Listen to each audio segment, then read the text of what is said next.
Winter 1942.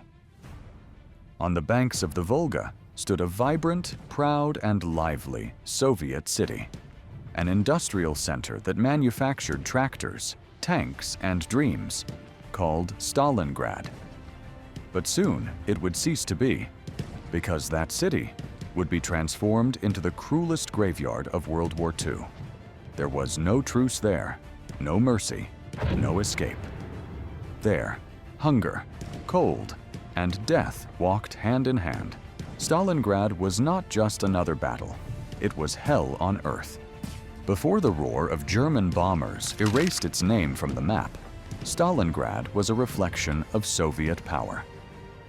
A city of over 600,000 inhabitants, with colossal factories, workers' districts, schools, theaters, and trams running through its streets. Daily life, though hard, continued. Bread was scarce, heating was unreliable, and political surveillance was stifling. But the city breathed culture, work, and hope. Families gathered in cinemas, markets offered the basics, children ran in the squares. It was a living city, until the war arrived. With Operation Barbarossa in 1941, the German advance seemed unstoppable. In 1942, the Sixth Army, under the command of General Friedrich Paulus, set its sights on Stalingrad. It was not just a military objective. It was a symbol flying the Nazi flag. In a city named after Stalin was a personal challenge from Hitler. And so, life changed forever. Factories began producing tanks day and night. Men marched to the front. Women took over the workshops. Teenagers enlisted in militias. Refugees arrived ceaselessly from the West, overcrowding hospitals and depleting food reserves. The city prepared, though no one could imagine what was coming. On August 23, 1942, the sky over Stalingrad opened in flames. More than 1,000 Luftwaffe bombers reduced entire neighborhoods to ashes in a matter of hours. Flames devoured markets, hospitals, and grain depots. Smoke rose like a dark gravestone over the Volga. In a single day, over 40,000 civilians died. Stalingrad had ceased to be a city. It had become a field of ruins. Those who survived were not evacuated. There was no time nor political will. The people became combatants. The elderly dug trenches. Women transported ammunition. Children acted as messengers.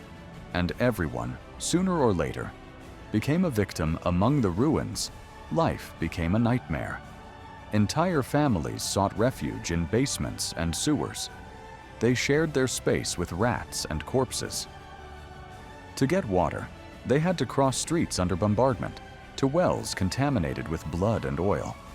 To get food, they had to steal from burning granaries, hunt cats or rats, tear frozen roots from the earth.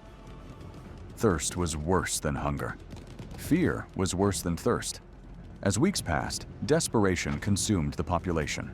Domestic animals disappeared. Pigeons, dogs, cats ended up in makeshift pots. Belts, shoes, and leather scraps were boiled. They drank soup made of potato peels, of tree bark, and when nothing was left, the darkest stories began to circulate.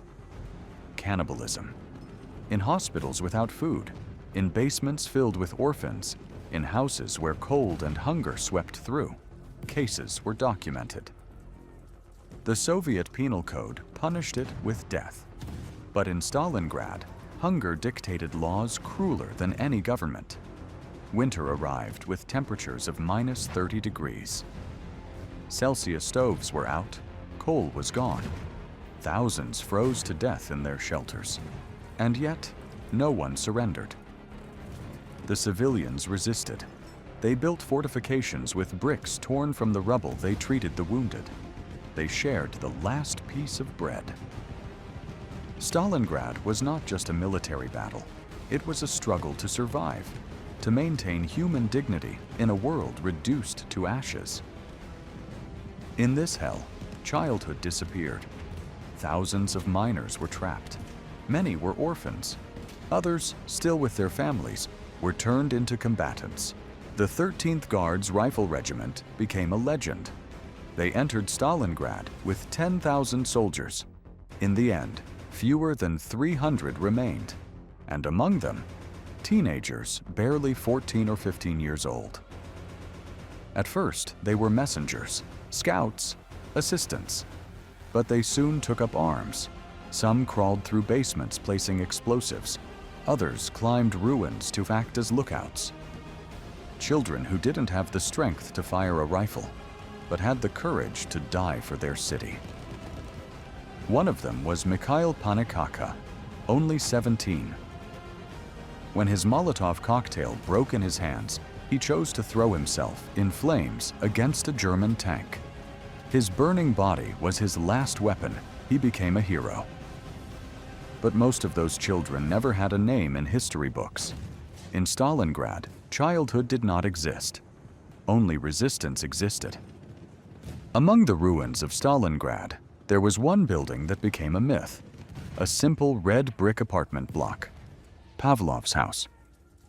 In the middle of the ruins stood an ordinary building, a block of red brick, which would soon become a myth. Pavlov's house. For 58 days, a handful of men resisted there against everything. They bricked up windows with sandbags. They drilled holes in the walls to move without exposure. They installed machine guns on every floor.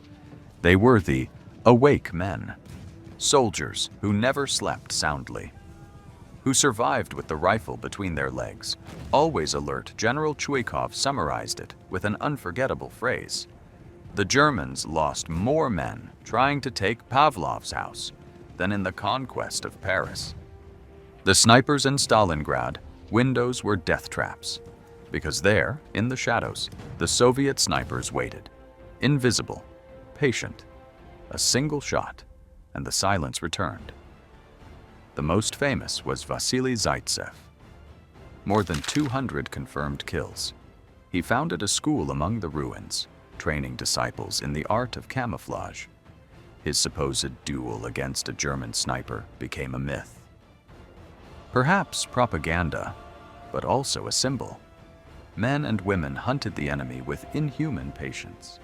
For the Germans, crossing a street was playing Russian roulette.